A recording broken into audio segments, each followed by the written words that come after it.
So now we get into where I think Tamers really tried to excel at. This season's really wanted us to like their characters, and I think it works for the most part. I mean, you already know Rika's my favorite character, and this season really tried to put a focus on the Digimon partners. I mean, especially when you compare it to O2 and Adventure, this season really tries to make the Digimon partners their own characters. They don't have interchangeable personalities, they actually have, like, episodes dedicated to them. They have character moments. Some of them actually have unique relationships with each other. So it's a big step up. Now the first two characters we're going to talk about are Takato and Guilmon. Our two kinda sorta main heroes of the group. Now before we continue, I'm just going to say I'm probably going to reference this website a lot. It's pretty interesting. Go check it out for yourself. There's a lot of cool stuff about how characters were developed and that type of thing. But anyway, now we're going to talk about Takato. So Takato is a character I think is actually really interesting in execution, reception, and conception.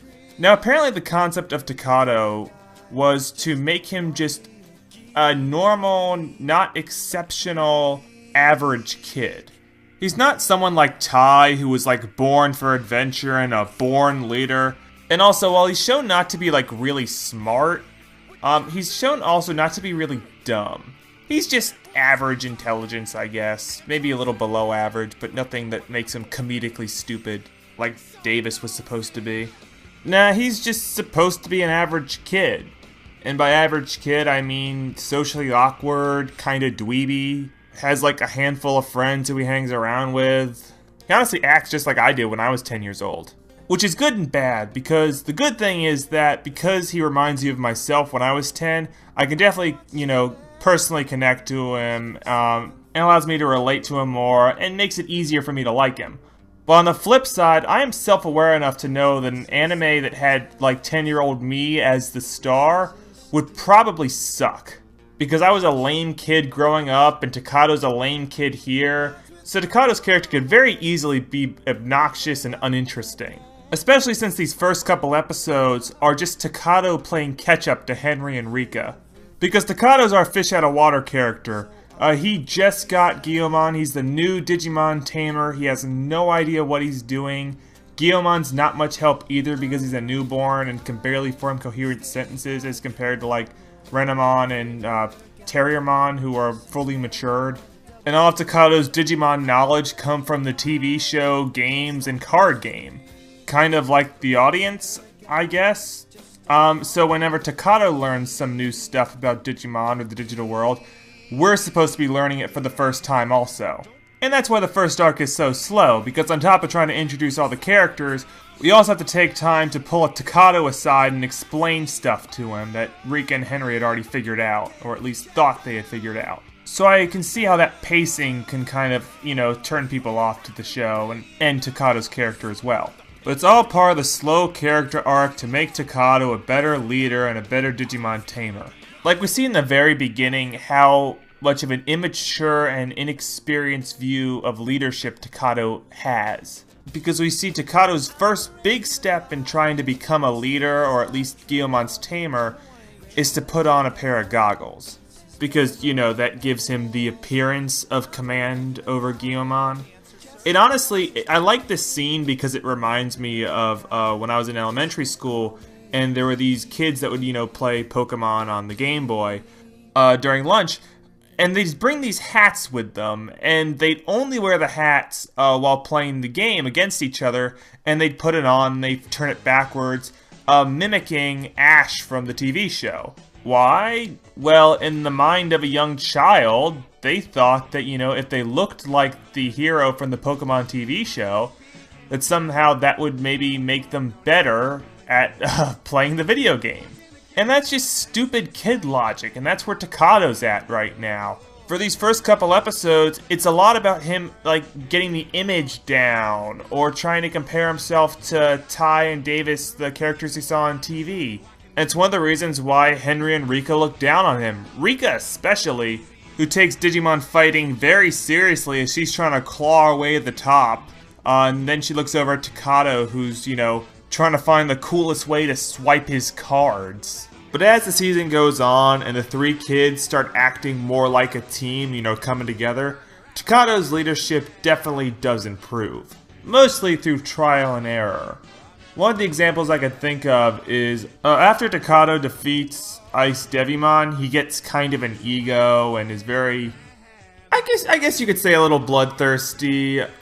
He's really itching for another fight because he thinks, he's the greatest tamer in the world. He's got a little bit of hubris going because he did one good card combination against Ice Devimon, and that makes him think he's the greatest tamer ever. He's just waiting to use that card combination again. And he gets his wish, and he tries that combination on this new Digimon, but it doesn't work, and Guilmon almost dies, but is saved by Terriermon, and after the fight, Takato becomes a little less trigger-happy, and a little gun-shy, but he also learns a lesson about leadership, and how, it's more than just swiping cards, and how he shouldn't be too eager to fight, that sort of stuff. And there's a couple episodes like this where, either Guilmon will almost die, or Henry or Rika will chew Takato out for doing something stupid and failing at something. But it's through these failures that you see Takato grow by learning from his mistakes. And you see by the end of even just the first arc, you see him already be a way better leader than he was at the beginning. But it does take quite a bit of time for him to get here. I classify Takato as an investment character. He starts out really kind of lame, but the show makes it clear that as time goes on, he's going to develop more. And he does. I mean, by the end of the first arc, you can definitely tell he's grown a lot as a character. And I personally like to see that gradual, but, noticeable change over time.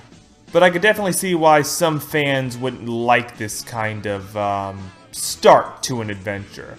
Because most of the seasons hit the ground running, with their adventure. The kids are pretty much ready to go right from the start, or at least the main kid is. There's a clear goal, all that stuff. And some fans just prefer that kind of setup to a season. And I get why. You watch Digimon to have fun, see some cool places in the digital world, see some cool Digimon, follow around some generally likable kids, and see some monsters kill each other. And I'm not trying to bash that format. Seasons like Adventure 02 and Data Squad do some pretty good or decent things with it. And those seasons are pretty fun and can be very enjoyable. My point is that when a show does a proper, slow, mostly character-driven first half, it usually leads to a much more, I guess you could say, engaging story. Because the whole point of focusing on them so much is the hope that the audience will get more invested in them and care more about the characters, so then the audience will get more excited when the characters succeed in later adventures. And yeah, this show does make me care about Takato. It does make me relate to him, and it does make me like him, and it makes me want to see him succeed. And as I was thinking about it more, I kind of began to realize how easily this whole thing with Takato could have been just a complete disaster and fallen apart, and how Takato could have just turned into a character that was either unlikable, unrelatable, or just boring. And just a character that we didn't really care about. Yeah, there's a lot of ways they could have screwed this up. A couple I could think of was if they made Takato's development too slow. There is such a thing as too gradual and too subtle, because if the development is too slow, I would probably really lose interest in it. If we had spent the entire first arc on developing Takato, and by the end of it, he was, not really different at all, then I just give up on him and just say, okay, he's moving too slow. I don't want to watch him anymore. And on the flip side, if the development moves too fast, then it just seems pointless. If you introduce Takato as that nerdy sort of socially awkward character, and then 5 episodes later he's fully developed. I mean, if you're just gonna rush through like that, then, you might as well have just started him off fully developed. I don't know what I'm talking about. It also is paced in a way that gives other characters enough screen time to be developed, or at least the main heroes have enough screen time to be developed for the rest of the adventure. I'm honestly really tired about talking about this subject. But really, I'm trying to think about what else Takato's character does, other than just kind of slowly develop in the first arc. And I can't really think of anything. That is just mainly the crux of his character. All the other stuff he does are mainly just things that impact his relationship with other characters, and I want to save that stuff for later when I talk about those characters.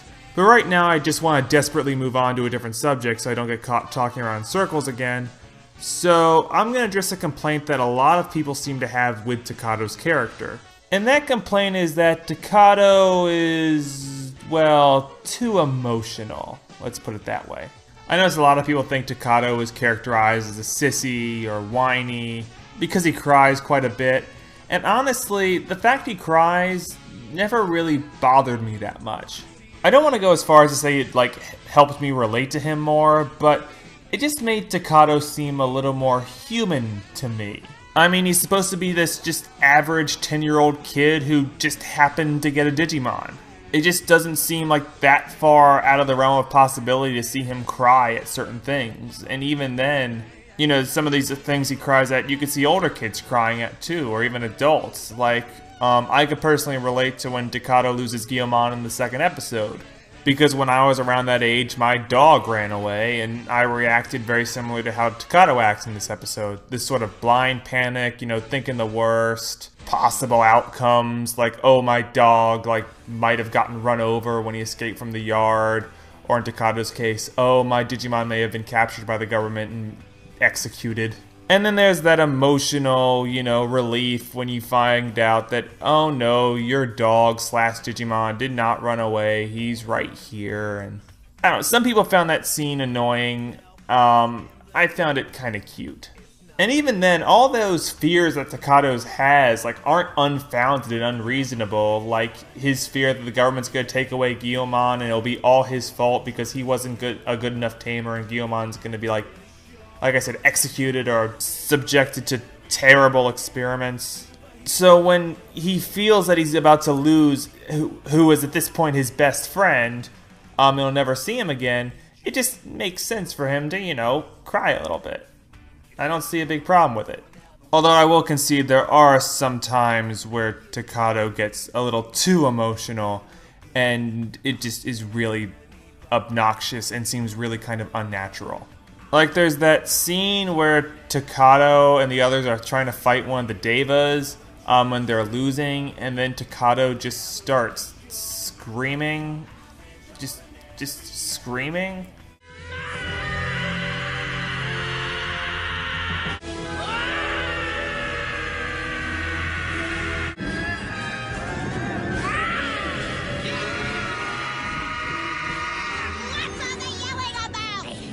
That was just painful to listen to and watch. It was really weird. And then there's that part in the third arc where Takato is talking to Jerry's dad, and I don't know why, I just really hate that scene for some reason. I just don't like the way Takato acts in it, and I can't put my finger on why. But still, Takato being, 10 years old, not being fully emotionally developed, and being portrayed as this sort of everyday kid, it just makes sense for him to, be a little emotional or something like that. The last thing I'm going to talk about before I move on to Guilmon is just some of the relationships Takato has, his character-specific relationships. Because it's another point where I feel like Takato's character does shine through. But I guess I credit the show's group structure for a lot of those successful relationships. Because the way the group structure is set up, it's trying to create an equal playing field for the three kids. Because as I mentioned before, when they start off, they're not in a group together, they're just three individual kids who have Digimon.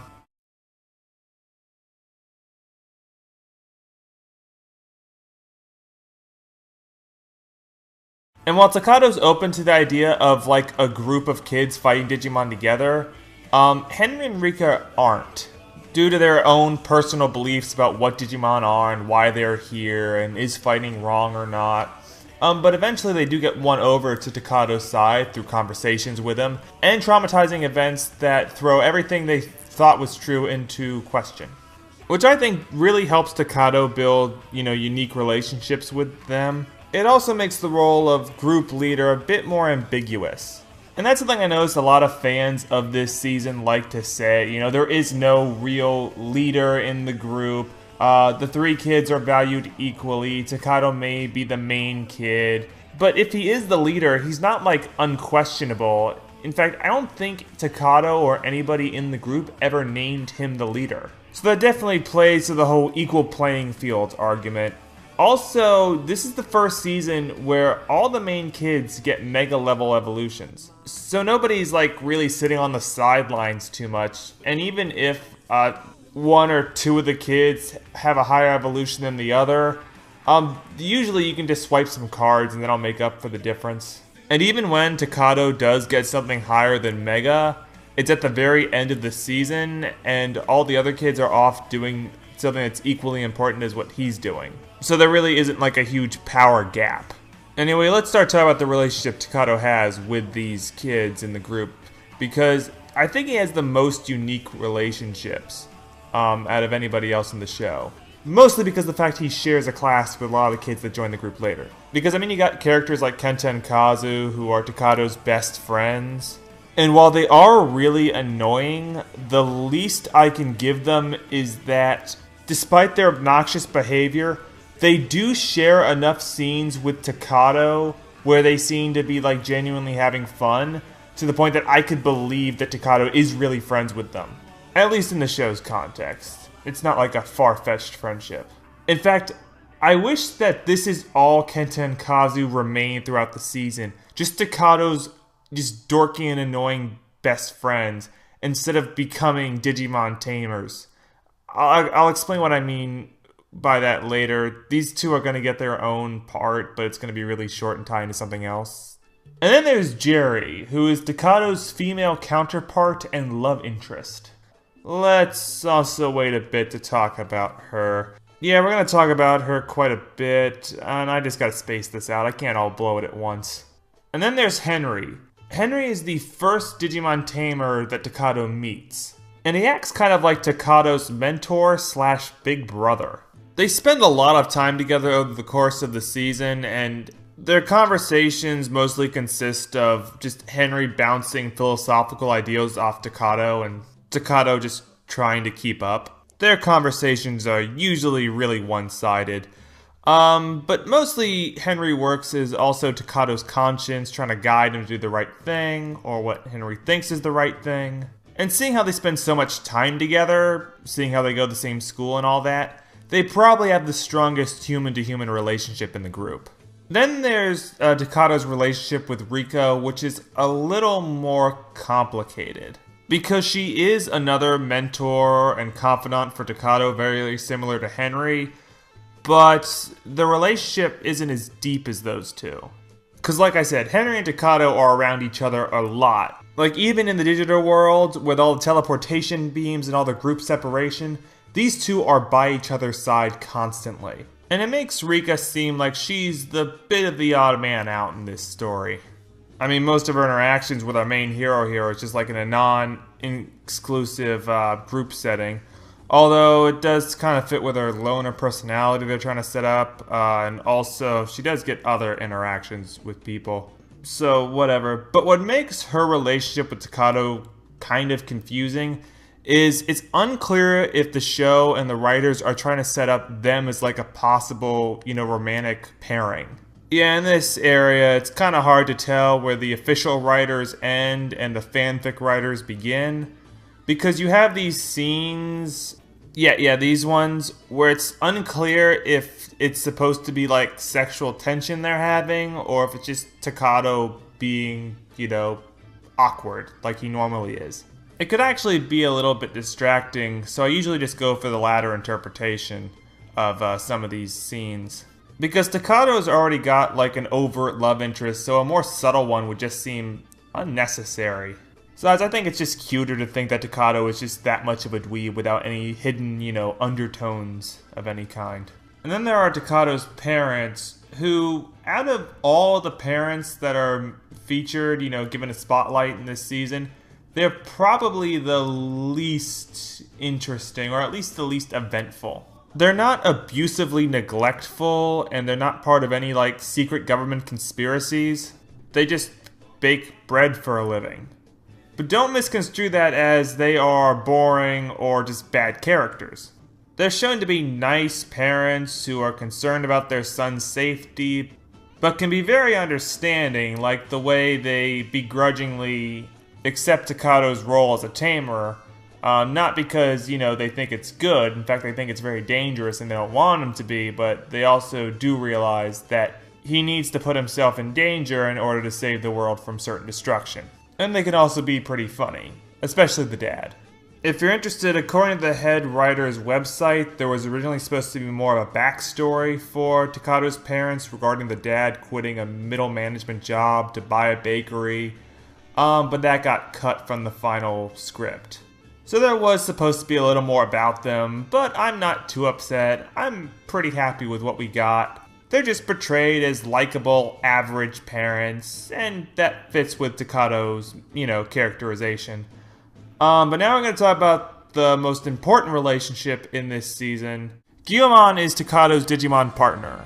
He was created when Takato's doodles and sketches that he drew in school were scanned by his Digivice, and then through the power of Diginomes and Shibumi, this manifested into a Digi-Egg, which hatched in the real world. Takato found him. And that's how Takato got Guilmon. Anyway, the premise behind Guilmon is actually kind of interesting and unique for the series. To have a Digimon partner that is just as clueless, if not more clueless, about Digimon and the digital world than Digimon taming as his human partner. They do this by making Guilmon have the intelligence of a toddler. When Takato first meets Guilmon, he doesn't know where he is, where he came from, what a Digimon even is, and Takato has to try to explain all of this to him. And in the beginning of the season, Guilmon has a really bad habit of wandering off, and doing whatever he wants, just like a little kid would. The idea here is to put Takato and Guilmon on an equal playing field, so that as the show goes on and they get new information about Digimon or other stuff like that, they're learning it at the same time and growing together. And also, with Guilmon having the mindset of a small child and unaware of his surroundings, it puts Takato in the sort of parental role that teaches him responsibility, and things like that. So yeah, Guilmon is just kind of a tool to try to help develop Takato, but the show manages to do a pretty good job of making Guilmon his own individual character.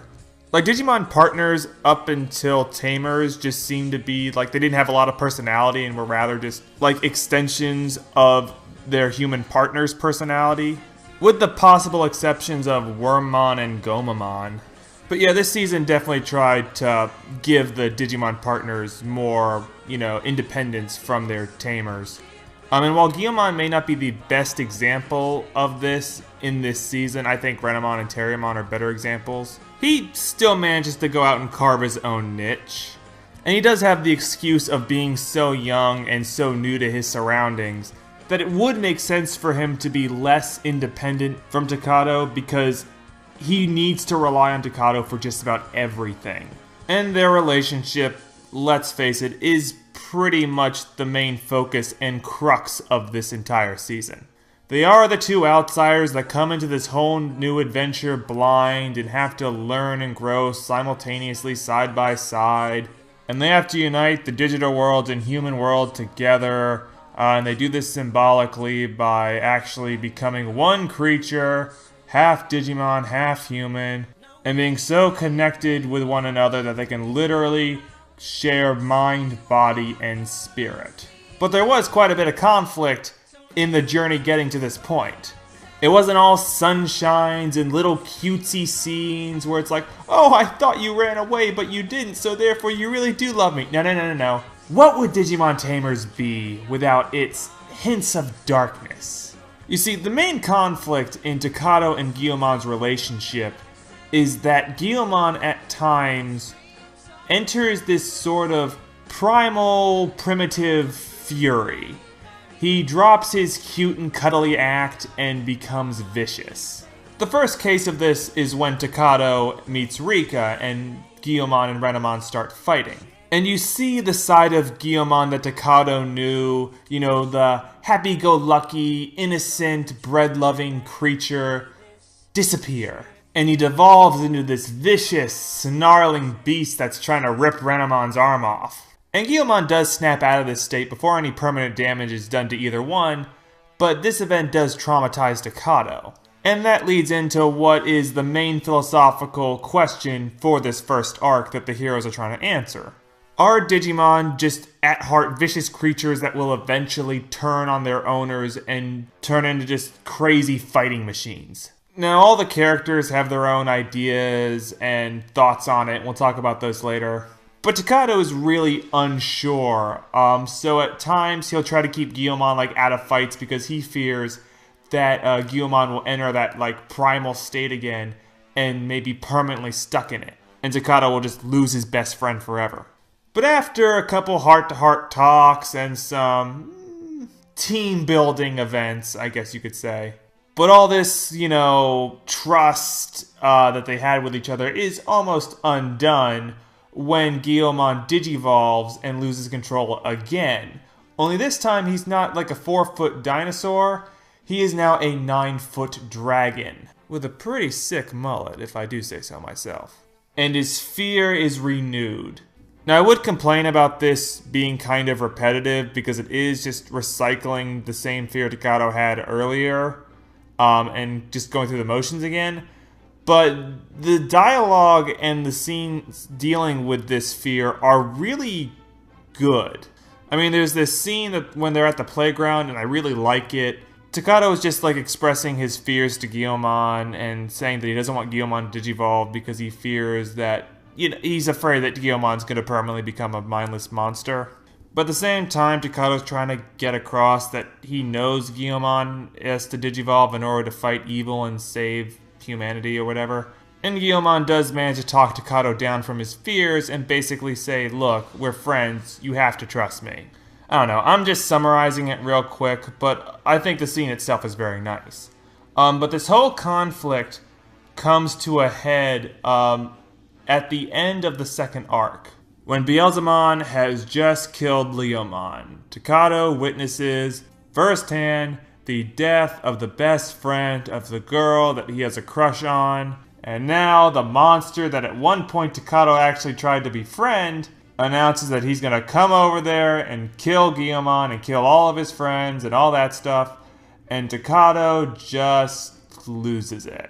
He demands that Guilmon digivolve into a creature strong enough to kill Beelzemon, and Guilmon does listen, but at the same time, Guilmon transforms into exactly the type of thing that Takato feared all along. He transforms into a snarling, mindless beast that only wants to destroy things. And it turns what was already a bad situation into a horrible situation. Because somehow this forced evolution throws the entire digital world and by extension the human world into chaos.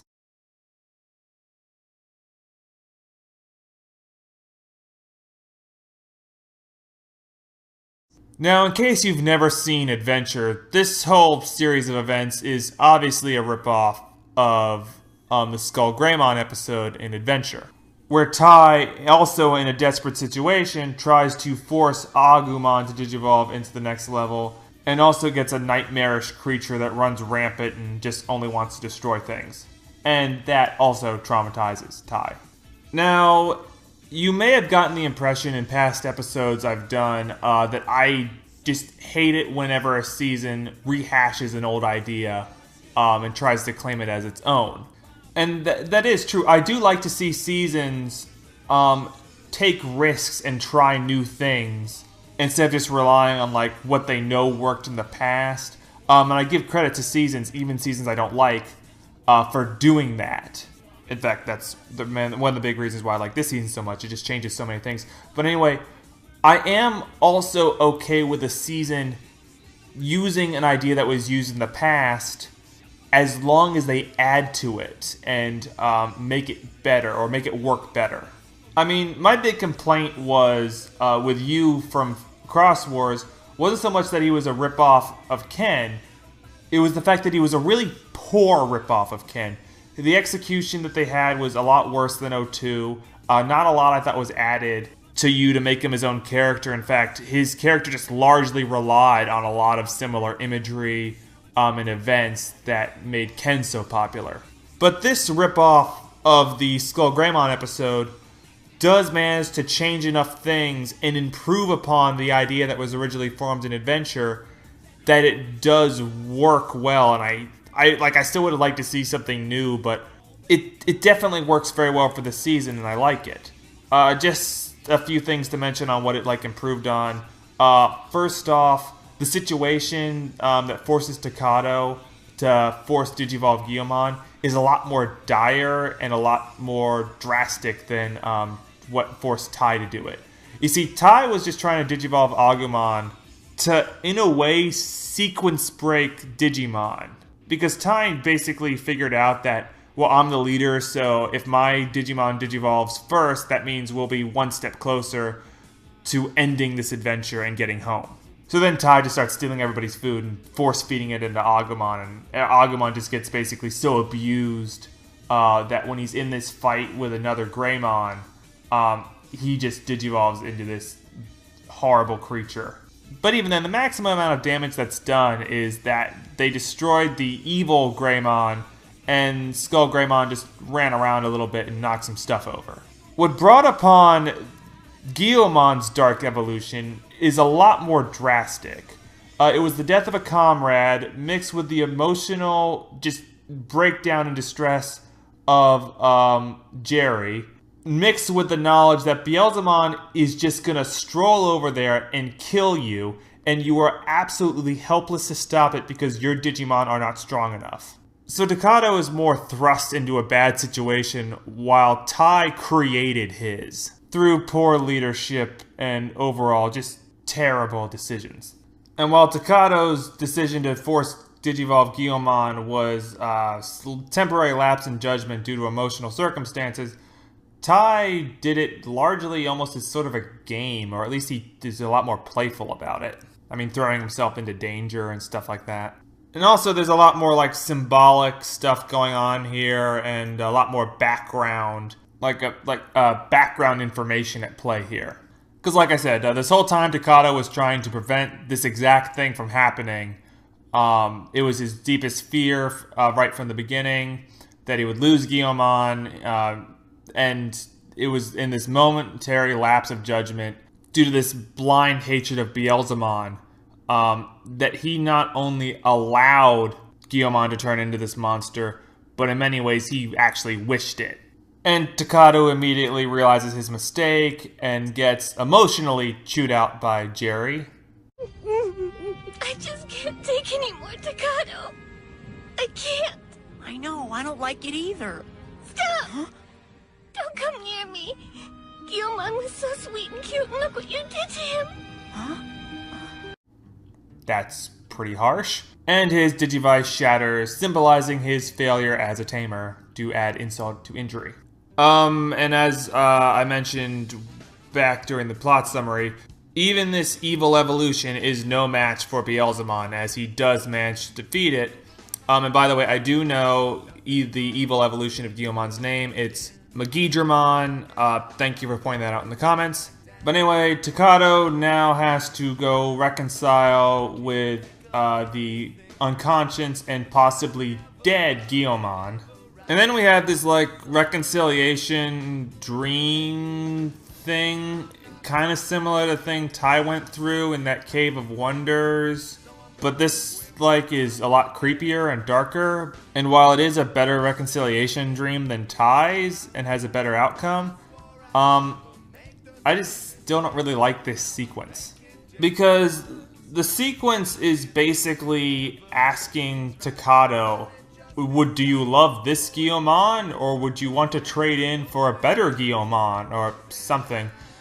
It's not really clear, because that was never, if I can remember properly, that was never a thing that Takato was ever contemplating.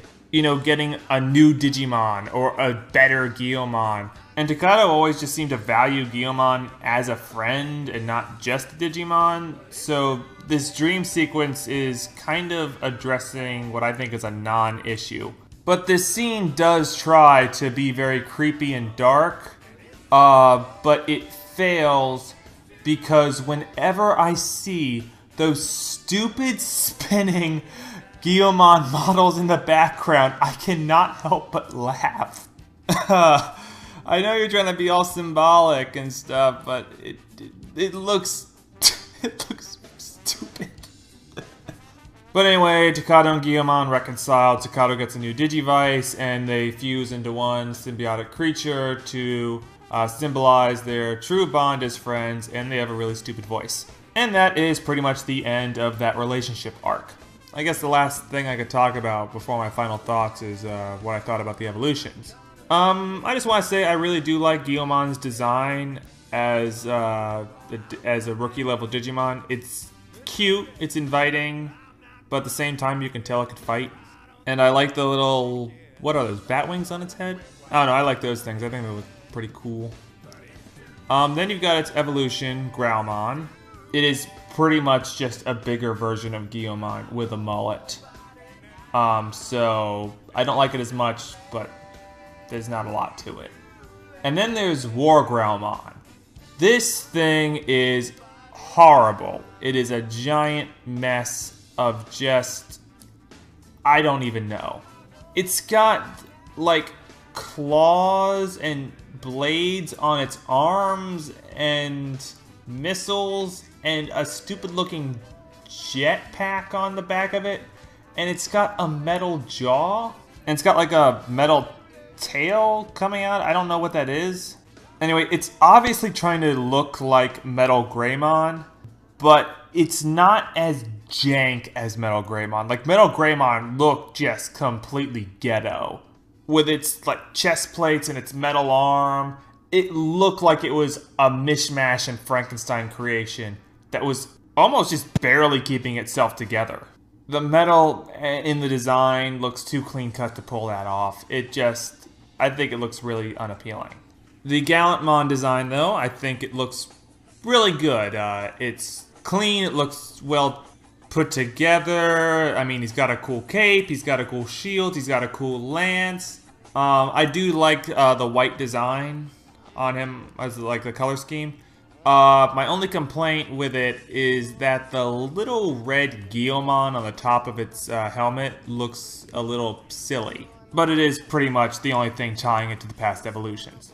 Other than that, I think I'm just gonna give final thoughts on the two of them. Okay, let's do it now. Let's be a little honest about what this season is kind of about. It's a coming-of-age story, in some ways, about a boy and, well, in some ways, his pet. I was gonna say boy and his dog, but Guilmon's not a dog. Not sure if you noticed or not. Anyway, like I said, the show largely focuses for a good chunk of the story on the development of Takato and his growth as a leader and as an individual into a more mature state. Like, Takato's change in character isn't like a complete 180. It's not like he starts off as this dorky, dweeby character and then by the end is this total and complete badass. No, he still is at heart a dork and the same character he was before. But you can definitely tell that Takato has matured over the course of this adventure. Sometimes in just very subtle ways. He still has awkward moments, even at the end of the season, but I kind of wouldn't have it any other way. Those are some of the parts that really kind of connect to me. Because I'm kind of an awkward kid. And I did like Takato. I did want him to succeed in his adventure, and I actually did give a crap about him. Which is a lot more than I could say for some other characters in this series. So overall, I like Takato. I like his relationship with Guilmon. It's very interesting to see, you know, the show try to push, like I said, these sort of relationships with their Digimon and explore them more. I felt like it was kind of touched upon in 02 with Ken and Wormmon, and then this season just kind of expanded on it. But at the same time, I do have a couple complaints involving these two. The first one is that because of the way that the show is trying to structure the main group, you know, try to make it more equal for the kids in it, you know, give them more equal power, sometimes it could make Takato seem like he doesn't even really belong, or he doesn't really have a role in the group. Because throughout the story, he never overtly exerts himself as the leader, and for the first part of the story, doesn't really know what's going on. with like all the Digimon and is just, like I said, trying to play catch up with everybody else, it makes his role in the group seem very questionable at times. Like, Henry's obviously the brains, and Rika's pretty much the fighter, and I guess Takato could be defined as the moral glue that holds the whole group together. I don't know if that is really Takato's role. I'm just assuming or making assumptions on this, because that idea is never really explored. Like, there's not a lot of scenes where it's just Henry and Rika and not Takato. It's usually either just Henry and Takato or all three of them. And I would have really liked to see how the writers thought the group would interact without Takato around or in it, and maybe show like Henry and Rika don't really get along when, you know, put together, and Takato has to act as a mediator between the two to keep the group together. I don't know, that's just me making stuff up out of thin air right now. But with Henry, you know, trying to figure out like the philosophical beliefs of the digital world or whatever, and Rika just going off and doing her own thing, it sometimes seems like Takato and Guilmon's role in the group, other than developing their own characters and own relationships, is actually just providing really awkward comic relief. And that could be funny at times, you know, awkward people doing awkward things, but it still just doesn't really feel right, and besides, they just get outshined by Terriermon anyway, who is pretty much the main comic relief of this show. I feel like this is just gonna be a main, like, running theme with this show, is that for a large chunk of it, it's lacking story direction. It has character direction with Takato, Rika, Henry, all that stuff, but it's lacking, for the first part of the story, it's just lacking a direct villain that the kids are fighting, which means that they just a lot of times will wander off and just have pointless little mini adventures and just wander around aimlessly. So that's just going to be a general complaint I'm going to bring up now so that I don't have to bring it up later when I talk about the other characters. A clear concrete villain that the kids are fighting would have definitely helped. But we'll talk about it later when we get to Yamaki. But that's going to be a little while. I just want to say, sorry I haven't made a video in a while. Obviously I've been very busy with the holidays and finishing finals. But next time, we are going to talk about Henry and Terriermon. And I also wanted to say, Merry Christmas and have a wonderful New Year. Bye. He's Mr. Snow. He's Mr. Icicle.